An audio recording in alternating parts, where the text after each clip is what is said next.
E aí galera, beleza? Esse é o podcast O que tem pra assistir, que tem uma missão nobre: ajudar você a encontrar o que vê nas plataformas de streaming ou nos cinemas. Afinal, quem nunca entrou na Netflix e ficou horas e horas procurando algo pra assistir e não encontrou nada? Mas não se preocupa, esse não é um debate de 2 horas sobre o mesmo filme. A ideia é ser direto ao ponto, para você ouvir no busão, quando tá na academia, tá lavando a louça, limpando a casa, e aí você já decide o que você vai ver mais tarde, né? Tudo comigo, Renan Martins Frade. Eu tenho quase 20 anos de experiência com jornalismo, cultura pop, entretenimento. Fui por 12 anos editor do Judão, também criei e fui editor-chefe do Filmelier. Hoje eu escrevo, sou colunista do UOL e do site Na Telinha. E nessa estreia a gente começa a toda velocidade, porque o tema é Velozes e Furiosos. O novo filme está estreando agora nos cinemas. E com esse gancho, a gente faz uma curadoria especial de filmes com velocidade, corridas, autódromos, tudo nessa pegada para quem gosta de muita adrenalina. Tem outras estreias também, não é só disso que faz essa semana, não é só de Velozes e Furiosos que tem essa semana. Tem outros filmes novos para você curtir, beleza? Fica a dica também de não perder nada do podcast. A gente está começando, mas a ideia é trazer muitas e muitas dicas legais, curadoria e coisas interessantes para vocês assistirem no streaming e nos cinemas. Então, procura a gente no Spotify, coloca lá para seguir. E também tem no YouTube conteúdo, talvez você esteja assistindo a isso no YouTube, a gente também está no YouTube, então assina o nosso canal, ativa o sininho para receber as notificações e aí você não perde nada. A ideia é chegar nas outras plataformas de áudio nas próximas semanas. Esse é o primeiro episódio, então eu não sei exatamente ainda onde a gente entrou, mas eu prometo que nos próximos capítulos, nos próximos episódios, eu conto para vocês onde vocês podem encontrar o podcast em outras plataformas de áudio. Então vamos nessa? Vamos começar com o primeiro programa? E a gente começa em alta velocidade com Velozes e Furiosos 10. O 10º capítulo da franquia Velozes e Furiosos, como o nome indica, entrou em cartaz nos cinemas agora, na quinta-feira, dia 18 de maio. Esse capítulo promete ser a grande catarse dessa epopeia de velocidade máxima. Porque o Vin Diesel, que é a estrela, né, ele estrela a série como o Dom, como Dominic Toretto, e também é o produtor da franquia, disse que esse é o começo do encerramento dessa história. Ele prometeu que são 2 filmes encerrando originalmente, mas já falou agora que vão ser 3, né? Pelo menos ele pretende fazer 3. Por enquanto são 2, oficialmente, pelo menos. E esse capítulo tem essa pompa de tentar fechar essa coisa exagerada que é Velozes e Furiosos. Então, é tudo a 10ª potência. É o fator massa velho assim no teto. Até porque há algum tempo já Velozes tem essa tentativa de a cada novo capítulo ser algo mais grandioso que o anterior, mais exagerado que o anterior. Até para fazer a gente sair de casa e ir no cinema, que é uma tarefa cada vez mais difícil, né? A gente não está indo com. Né? A verdade é que as pessoas não têm ido mais ao cinema para qualquer filme, tem que ser um filme especial. Então, esse Velozes e Furiosos 10 também quer ser especial dessa forma. Por isso, ele é tipo um passeio no parque, assim, uma atração de parque, não necessariamente um filme. Mas primeiro, vamos falar da história, né? O grande vilão do filme é Dante, interpretado pelo Jason Momoa, que é filho do Hernan, aquele brasileiro. Sim, é um brasileiro chamado Hernan. Não tenta entender. De Velozes e Furiosos 5. Ele era vilão de Velozes e Furiosos 5. E agora ele tá de volta em busca de vingança. Só que ele não quer fazer o Toretto, ele não quer fazer o Dom morrer, ele quer fazer o Toretto sofrer. Então ele tá preparado ali para atacar todo mundo da família, a grande família do Dom, né? Que é o grande mote da franquia, de certa forma, né? Pelo menos é o que gera mais memes, né? E dentro disso é que a história se desenvolve, que a história acontece, com assim, muitas cenas de ação. O diretor é o Louis Leterrier, que você deve conhecer, por exemplo, como o diretor de Incrível Hulk e de vários filmes de ação, Truque de Mestre, também foi ele que fez. E esse tipo de cena de ação, de corrida e tal, com muita coisa acontecendo, é a especialidade dele. E o filme tem alguns momentos assim incríveis nesse sentido. Tem uma cena pelas ruas de Roma com uma bomba, queimadeira e tal, que é na boa, assim, é incrível. É atração de parque, vai. Essa é a melhor definição, assim. E só que infelizmente ele se perde em todo o resto, assim. Como é que eu posso dizer de forma legal e simpática? É que ele não é muito bom de fazer cenas mais, principalmente de comédia, e o humor acaba sendo uma pegada de Velozes e Furiosos, principalmente nos últimos filmes. Então, todas as cenas de humor, ele escolhe os piores planos, ele não deixa os atores confortáveis em cena, e isso bate. Normalmente essas cenas não funcionam bem. E o filme também não ajuda, assim, o roteiro do filme não ajuda. A história que, né, gruda, que cola essas cenas de ação muito legais, também não funciona muito bem. É claro que a partir do momento que eles reciclam um vilão anterior, um vilão de outro filme, na verdade, o filho de um vilão de outro filme, isso ganha muito tempo para eles, né? Ele não precisa gastar tanto tempo de filme para estabelecer a motivação do antagonista. A gente já sabe, né? Ou com poucas cenas a gente acaba descobrindo. Mas ainda assim, o filme se perde e ele acaba tendo umas reviravoltas bem forçadas, faz uns retcons bem forçados também no quinto filme. Então, em termos de história, não funciona tão bem. O que também atrapalha é o fato de que o elenco é muito inchado. Porque na tentativa de fazer esse encerramento de saga, o Vin Diesel chamou praticamente todos os parceiros dele. Então, além do retorno do Tyrese Gibson, do Ludacris, da Michelle Rodriguez, da Jordana Brewster, todo mundo que você conhece, Alan Mirren, Rita Moreno, toda a galera dos outros filmes tá de volta nesse. Tem algumas participações especiais, tem algumas presenças especiais, mas eu não vou fazer spoiler, não vou revelar. Além disso, tem a introdução do Jason Momoa, que obviamente tem bastante tempo de tela porque ele é o vilão, e também tem a Brie Larson no filme, né, a Capitã Marvel. Então todo mundo ali e tal, essa mistura, enfim, eles acabam. Tem gente que acaba subaproveitada, que acaba pouco aproveitada na história, que acaba esquecida com poucas cenas. Então isso também é muito ruim. Nesse sentido, menos é mais. Se eles tivessem menos atores, dava para desenvolver melhor cada um dos personagens. Agora, esse é o primeiro capítulo, esse é o primeiro episódio do que tem para assistir, então eu não vou ficar em cima do muro. Eu vou dizer, eu falei coisas boas e falei coisas ruins. Eu vou dizer se eu gostei do filme. E o veredito é que eu gostei, eu vou confessar. Como eu disse, não como cinema, assim. É difícil considerar Velozes e Furiosos, a franquia como um todo, mas principalmente esse 10º capítulo, um grande exemplar de cinema. Mesmo como um cinema pipoca, cinema comercial, tem muitos problemas. Não vou negar. Mas essa ideia de ser cada vez mais empolgante que o anterior, de ter cada vez coisas mais exageradas, mais escalafobéticas e mais incríveis e mais desafiadoras do que as anteriores, acaba funcionando, assim. Então, é interessante ver isso como uma atração de parque, como um brinquedo que você entra no Hopi Hari, na Disney, em qualquer outro parque que você quiser, e você entra ali para ver a emoção, para ver a adrenalina. Então, eu curti. Se você vai curtir, aí depende um pouco de você.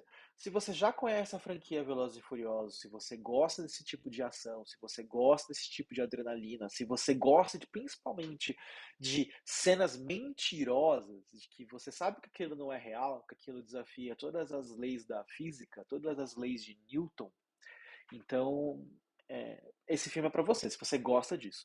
Se você não gosta disso, você tem uma cena que você olha, nossa, que mentira e tal, então foge de Velozes e Furiosos, mas principalmente foge desse 10, porque não vai rolar, não vai ser pra você. Mas fica aí a dica, tá bom? Eu particularmente gostei. O filme está em cartaz nos cinemas, então consulte a programação da sua sala favorita para saber quando e onde assistir. Não é só de Velozes e Furiosos que vivem as estreias dessa semana. Tem também novidade no Disney Plus, que é Homem-Formiga e a Vespa, Quantumania ou Quantumania, como você quiser, que está chegando agora à plataforma do Mickey. E esse é o 31º, eu tenho até que ver aqui a colinha, porque senão é muito filme, a lista já tá longa. Mas esse é o 31º filme do universo cinematográfico da Marvel. E traz os heróis interpretados pelo Paul Rudd e pela Evangeline Lilly, enfrentando o vilão Kang, né? Que é vivido pelo Jonathan Majors e é o grande antagonista dessa nova fase da Marvel, né? De multiverso, essas coisas todas que a gente já tá vendo, viu no filme do Homem-Aranha, no último, né? Viu na série Loki, e a toada dos próximos filmes da Casa das Ideias, essa coisa de multiverso. E o Kang vai ser o grande vilão dos Vingadores em 2025. Então tudo isso é um setup, né? Preparando o terreno para ele enfrentar os maiores heróis da Terra daqui 2, 3 anos. E boa parte da ação de Quantumania se passa no universo quântico, que é aquele universo miniaturizado, né, subatômico, ou seja, muito, muito, muito pequeno. Por isso o filme é tipo meio que Star Wars, assim, só que Star Wars microscópico. É praticamente tudo, tudo feito em computação gráfica, em CGI, em CGI. E bateu nesse filme, assim, o filme não é muito bonito visualmente, não. Resultado da crise de efeitos especiais que vive a Marvel, né? Então, eu pessoalmente achei que a concepção artística, digamos assim, né? O design de produção de Quantumania deixa a desejar. Não achei muito bonito o universo quântico, poderia ser mais interessante. Pelo menos o primeiro filme do Homem-Formiga, quando ele vai pela primeira vez a esse universo, né? Eu achei a ideia mais bem explorada visualmente.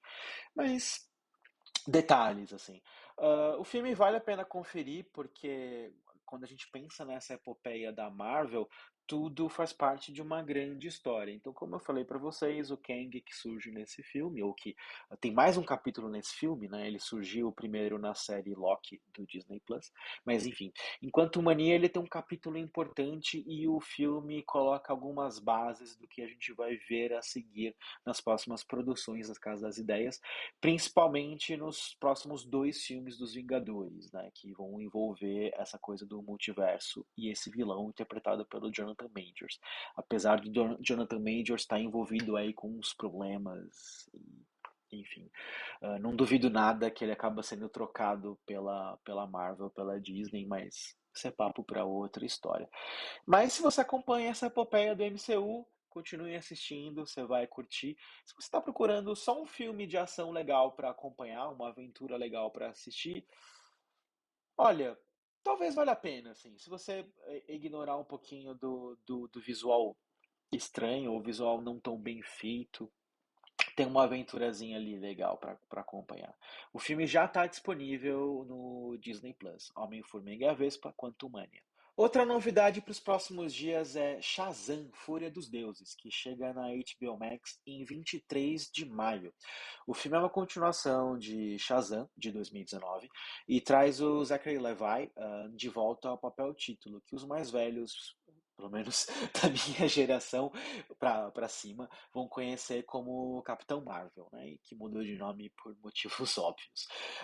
Nessa história, o herói e seus companheiros, que são a família Shazam, precisam enfrentar as filhas de Atlas, que querem se vingar do Mago Shazam, que é outro personagem, tá? Não é o Capitão Marvel Shazam, é outra coisa, tá? É o cara que deu poder pra ele. Eu sei que é meio confuso, mas tentei esclarecer. Bom, enfim, elas querem se vingar do Mago Shazam pelo que ele fez com o pai delas, né? Com o Atlas. E as vilãs são interpretadas pela Rachel Zegler, pela Lucy Liu e pela Ellen Mirren. Olha ela de novo, né? Ela tá em Velozes 10 e também tá no novo filme do Shazam. O filme, bom, é fraco.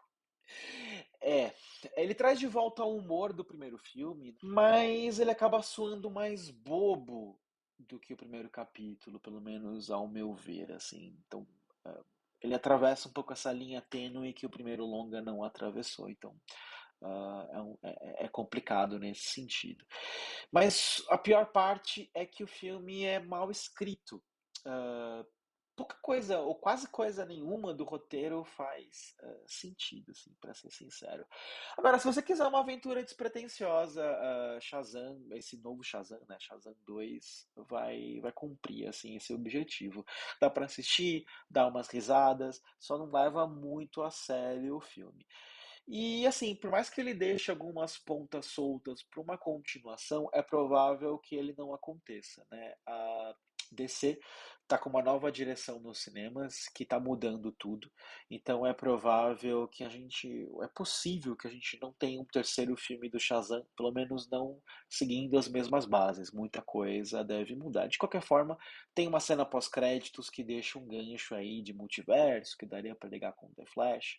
Vamos ver, mas eu diria que muita coisa deve mudar na DC, mas principalmente não deve ter espaço para o Shazam do Zachary Levi nessa nova construção que eles estão fazendo. Então não assista, como eu falei, do Homem-Formiga Vespa, assim, esperando que seja a construção de um universo. É mais um filme, por mais que ele ah, tente ser uma coisa a mais. Mas é mais uma aventurazinha ali para você conferir. Então o filme vai estar disponível no dia 23 de maio na HBO Max. Uma novidade recente para você assistir é Os Cinco Diabos, que acabou de estrear na Mubi. Aliás, vale um parênteses aqui sobre a Mubi, né? Essa plataforma que é um streaming diferente dos outros.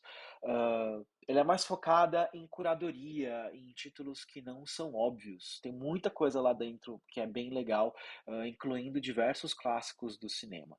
E nos últimos anos eles passaram a trazer lançamentos exclusivos, inéditos. Os Cinco Diabos é um deles. É um filme francês, independente, que flerta com alguns conceitos dos blockbusters, né? Na história, a Vicky é uma menina que vive com a mãe, a Joanne, e o pai, o Jimmy. E um certo dia eles recebem uma visita da irmã do Jimmy, a Julia, que acabou de sair da cadeia depois de cumprir pena por causa de um crime, né? Que a gente não sabe exatamente no começo que crime foi esse. E aí a Vicky, que é a menininha, descobre que ela tem a capacidade de viajar no tempo toda vez que ela sente um forte odor, assim. É meio maluco o conceito, mas vendo o filme você pega, assim, como isso funciona.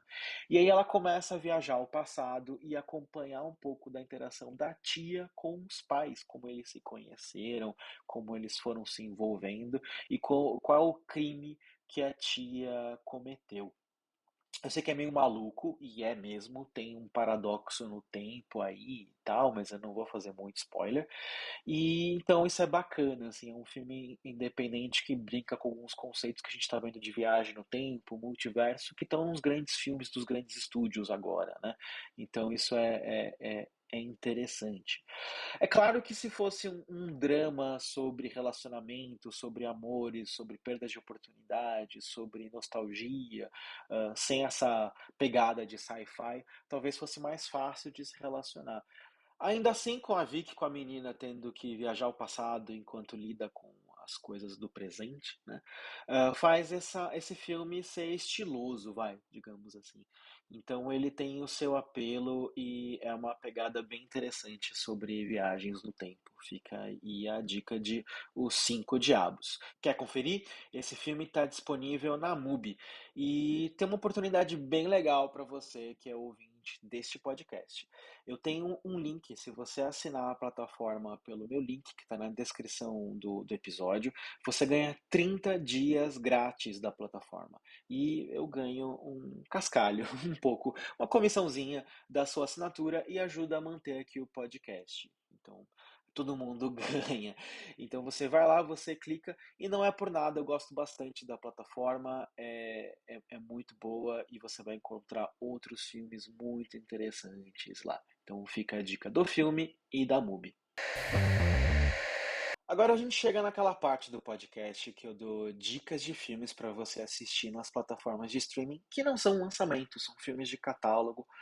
E nessa primeira edição, nesse primeiro episódio, com Velozes e Furiosos, obviamente que o tema tinha que ser adrenalina, tinha que ser corridas de carro.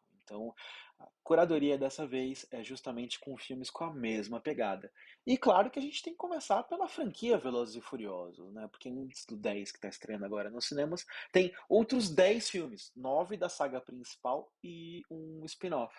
Tudo começou em 2001 com o primeiro Velozes e Furiosos, que foi inspirado, não sei se você sabe, num artigo de jornal sobre rachas nas ruas de Los Angeles.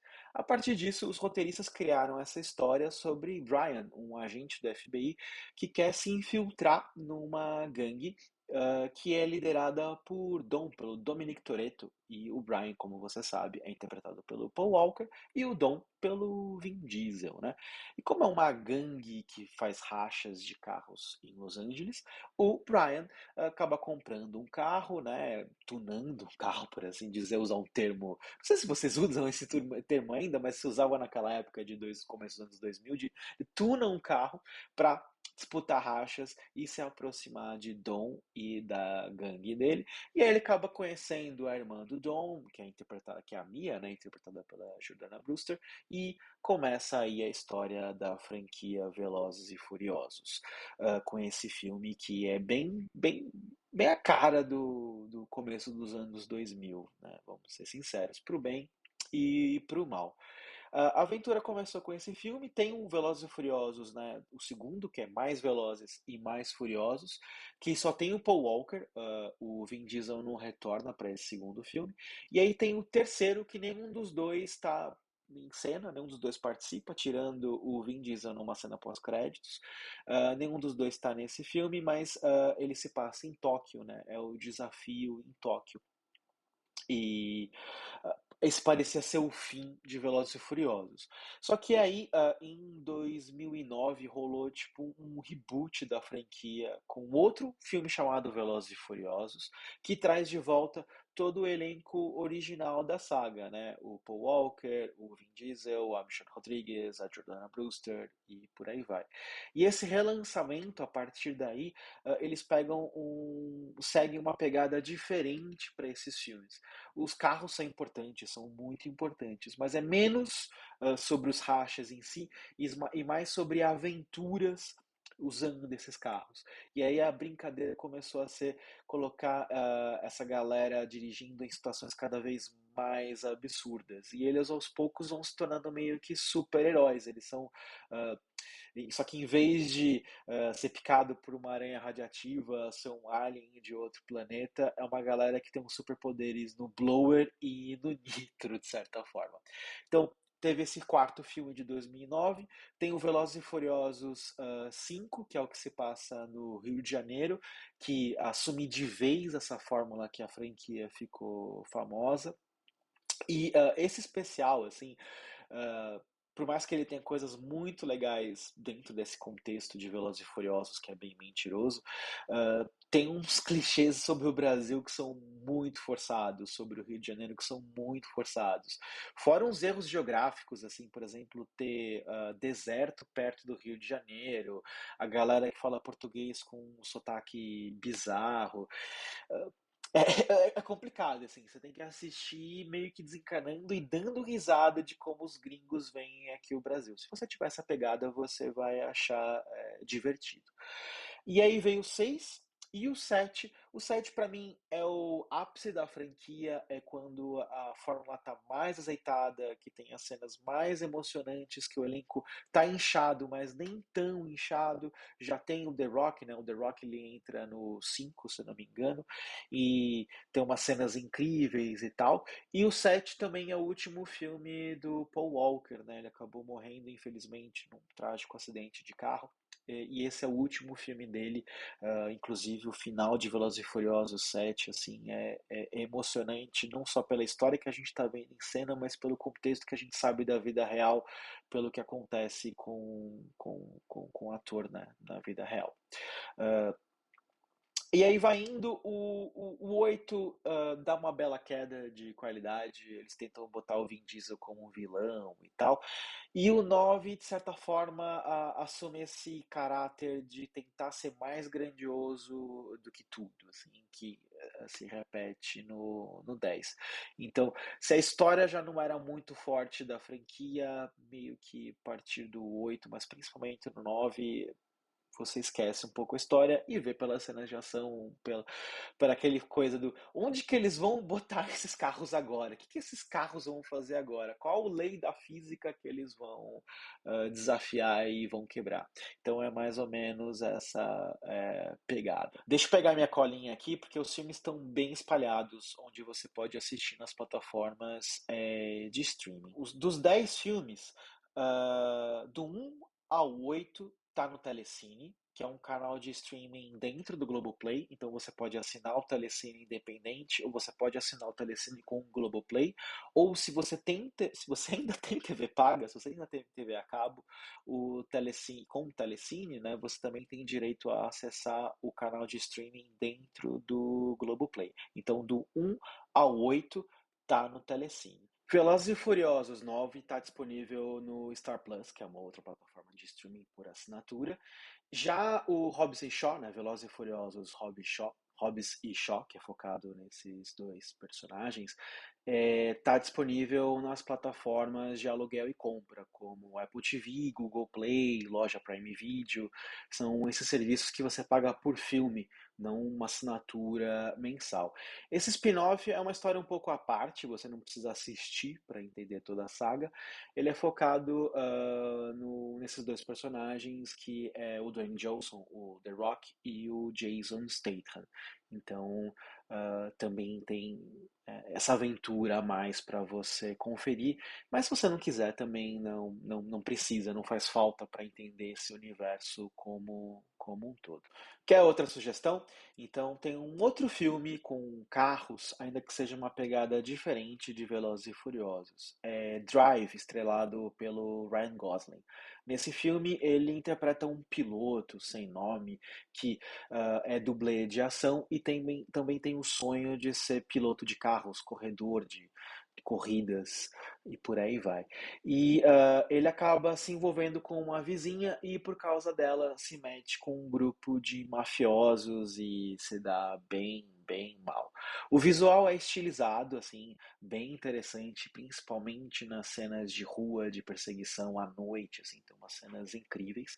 E a trilha sonora é ainda melhor. Tem uma pegada eletrônica feita pelo Cliff Martinez, que é um ex-baterista do Red Hot Chili Peppers. Então isso é bem interessante nesse filme. Drive é de 2011 e você encontra na Netflix. Fica a dica de também assistir Baby Driver, que aqui no Brasil é mais conhecido como Em Ritmo de Fuga. Dirigido pelo Edgar Wright, de Noite Passada em Sorro, o longa é sobre um jovem chamado, né, apelidado de Baby, que é piloto de fugas de uma galera que assalta bancos e comete vários crimes. Tem muita ação em alta velocidade, mas sem os absurdos no volante de Velozes e Furiosos. E ainda tem uma trilha sonora bem marcante, assim. A trilha é praticamente um personagem do filme. É um daqueles longas que você assiste e depois você procura a playlist no Spotify para continuar curtindo aquele clima. Até porque, além das músicas, é um clima bem legal no filme, dá vontade de morar dentro dele, apesar do final um pouquinho no meio, vai, no final não digo, no meio pro fim um pouquinho mais dramático, assim, é um filme bem legal de assistir, bem empolgante e tem bastante aventura e vocês vão curtir. Ele também está disponível na Netflix. Para quem quer histórias reais sobre corridas de carro, eu tenho duas indicações que são bem legais: Rush e Ford versus Ferrari. Rush no Limite da Emoção é sobre a temporada de 1976 da Fórmula 1, quando James Hunt enfrentou o Nick Lauda pela disputa do título. Assim. É uma história que na vida real já é bastante empolgante, com um grave acidente do Nick Lauda naquele ano, da famosa bola de fogo, e o filme consegue transformar isso numa história hollywoodiana bem interessante, com drama, com aventura, com emoção, e é bem fiel na reconstituição dos carros, dos fatos, inclusive do acidente do Lauda, assim. Se você vê no filme, se você vê no YouTube a transmissão da TV da época, você vai ver o quanto foi fiel a reprodução que eles fizeram. Já Ford versus Ferrari conta a disputa das 24 horas de Le Mans de 1966, quando a Ford desafiou a Ferrari, né? Os americanos tinham tentado comprar a icônica marca italiana, não deu certo, e aí a Ford fez o grande desafio: se eu não consigo comprar vocês, eu vou vencê-los onde importa para os italianos, que é na pista. E eles vão lá, fazem o Ford GT40 e tem essa grande aventura para vencer a Ferrari nas 24 horas de Le Mans. É bem legal ver esse filme com o Matt Damon e com o Christian Bale, que estão ótimos em cena. E é mais realístico, de certa forma, a abordagem que ele dá para cenas de corrida. Fica aí a dica. O Ford vs Ferrari está no Star Plus e o Rush está disponível na Netflix e no Paramount Plus. Ainda nessa pegada de corridas de autódromo, eu curto muito Dias de Trovão, estrelado pelo Tom Cruise. É uma espécie de Top Gun, só que em vez de se passar nos céus, ele se passa nas pistas da NASCAR, que é a categoria de Stock Cars americana. O diretor é o mesmo, é o Tony Scott. Ele dirigiu Top Gun e também Dias de Trovão. Então é a mesma pegada, assim, de estilo de diretor, né? Então você vai sentir várias semelhanças. A história também é bem parecida. O filme é o puro suco dos anos 80 para os anos 90, nessa virada de década. Tem todos os clichês da época, pro bem e pro mal. A trilha sonora, ela é bem eletrônica, tem a assinatura do Hans Zimmer, que é o mesmo de A Origem, só que ele estava na época baixa renda, ele não tem ainda um grande orçamento, então ele fez uma trilha sonora mais eletrônica que funciona bem para a época, assim, e combina com as características de virada de década de 80 para 90 do filme. Então vocês vão achar bem interessante. Eu, pelo menos, gosto, apesar das limitações. Dias de Trovão está disponível no Telecine dentro do Globoplay. Tá, eu sei, Dias de Trovão não é exatamente o filme mais refinado do mundo. É um cinema blockbuster, bem pipoca e tudo mais. Agora, se você quer alguma coisa mais clássica, mais arte, que seja mais por esse lado, né, do cinema, fica a dica então de Um Golpe à Italiana, estrelado pelo Michael Caine. E ele chefia nesse filme um grupo de ladrões que vai assaltar a sede da Fiat. E eles querem pegar um carregamento de ouro que está chegando da China para o fabricante de carros. Tem um humor bem britânico, cheio de atrapalhadas, em meio a essa aventura, essa epopeia maluca para roubar esse dinheiro. Mas o destaque mesmo é a cena dos minis pelas ruas de Turim, que é onde fica a sede da Fiat.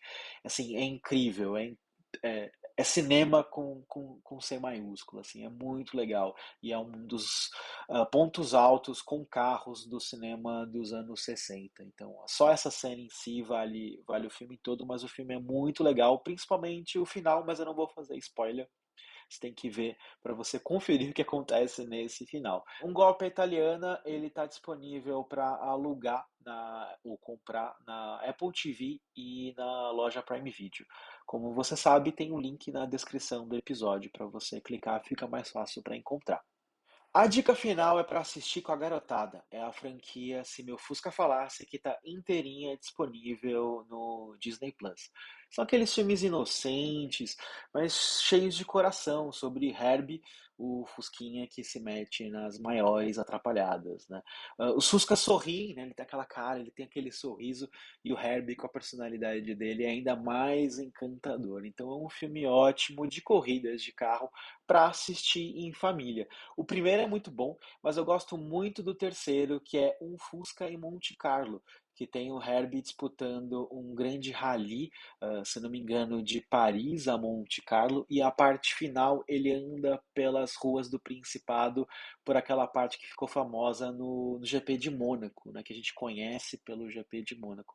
Então é bem interessante essa terceira parte. Mas são 6 filmes no total, e o mais recente é aquele com a Lindsay Lohan, que é o Herbie, o Meu Fusquinha Turbinado. Então todos eles disponíveis no Star Plus, indico todos, são ótimos para assistir com os pequenos, assim, são incríveis. Eles vão amar e eles vão amar Fusquinhas, que é sempre uma coisa boa para passar para as próximas gerações, né? E é isso, esse foi o primeiro episódio de O que tem para assistir. Gostou da curadoria? Tem outras sugestões de filme de velocidade? Ou quer dar outras ideias de temas aqui no programa? Então você pode comentar no YouTube, tem espaço de comentários lá. Ou você pode entrar em contato comigo nas redes sociais. Fica também a dica de me seguir nas redes sociais. Pode me procurar no TikTok, no Twitter e no Instagram como Renan. É Renan com 4 no lugar do A. Ren 4N. Renan com 4 no lugar do A. É meio difícil de falar, mas é bem fácil de escrever. Enfim, me procura lá ou procura por Renan Martins Frade nessas redes que você me acha em todas elas. E também tem o meu grupo no WhatsApp. Lá você não perde nenhuma novidade daqui do programa e também de conteúdos que eu produzo no UOL, na telinha, pro Omelete, onde eu eventualmente escrevo. O link do grupo também está na descrição do episódio, é só clicar lá que você acha. E uma última informação importante, a disponibilidade que eu contei aqui dos filmes é referente a maio de 2023. Se você ouvir esse podcast no futuro, pode ser que as opções tenham mudado. Então, você pode dar uma olhadinha em alguns sites que eu indico para acompanhar essa atualização de disponibilidade, que é o Just Watch e o próprio Google, tá? Sempre confere nos dois, porque eles nem sempre estão certos. Então, dá um double check no Google e no Just Watch, tá bom? Então, um abraço e até o próximo programa.